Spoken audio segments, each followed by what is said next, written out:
My name is Josh. I'm from Chicago, and I've been in Busan for almost 2 years. And it's my pleasure to introduce, up from our neighbor to the north in Ulsan, Sean O'Gorman.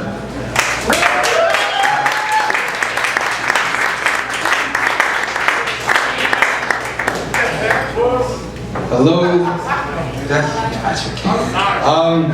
My name is Sean. I write a lot of different forms. I'm also the literary editor for Angle Magazine. Any of you authors or any kind of artists want to get in touch with us and work with us, this is our website. I left a stack of them there. And that's enough for shameless self-promotion. How many teachers do we have? I knew that already, I'm sorry. Yeah, so I like to play jokes on my students.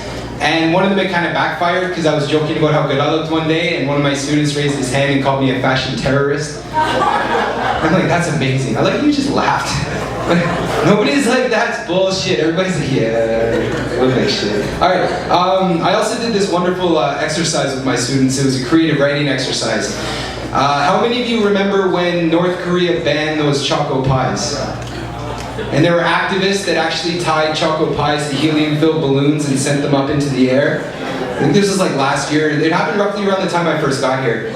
And we were doing this creative writing exercise, and one of my students heard this story, and he wrote this amazing narrative written in the first person through the perspective of a choco pie. I know. And the whole thing begins with I was born on an assembly line. And I remember the rotors, I remember the moving. When I came out, they put me in a jacket, and they brought me to the store. And I waited there patiently.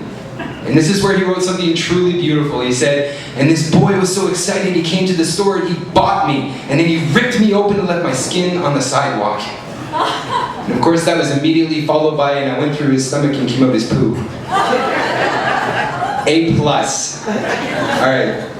I don't know, I was just so happy I wanted to share it. So I also run a weekly or a monthly poetry show. It's called Cypher. Anybody who wants to come up to Ulsan, we're a lot of fun.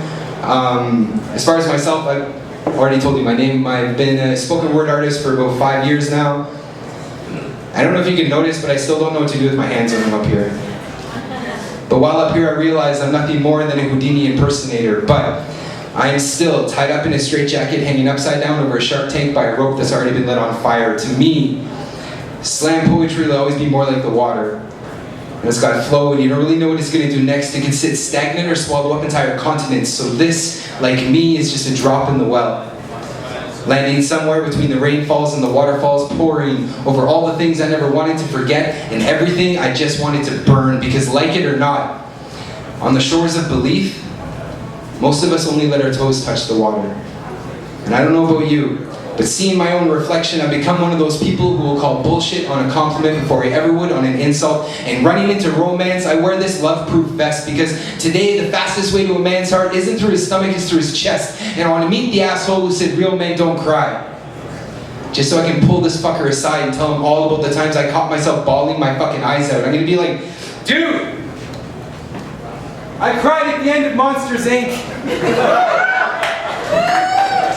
But not at the beginning of Up. I know, how fucked up is that, right?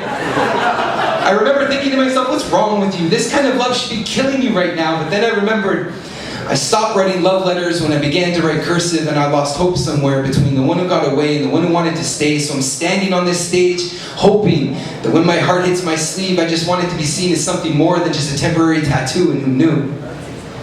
Maybe I just got tired of counting myself lucky so many times that I ran out of fingers. None of my toes ever made it back from the market.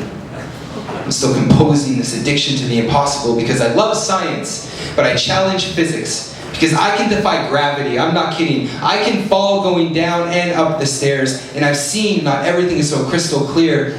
I grew up caught between Alice's looking glass and Charlie's great glass elevator. But I always felt like the little prince. Maybe more like that dying rose trapped in a glass shield. I don't know if you can see me right now. But I'm leaving myself up here for the mops and dustpans, hoping some of you might hear me, maybe feel me, take a piece of me with you when you leave. Thank you.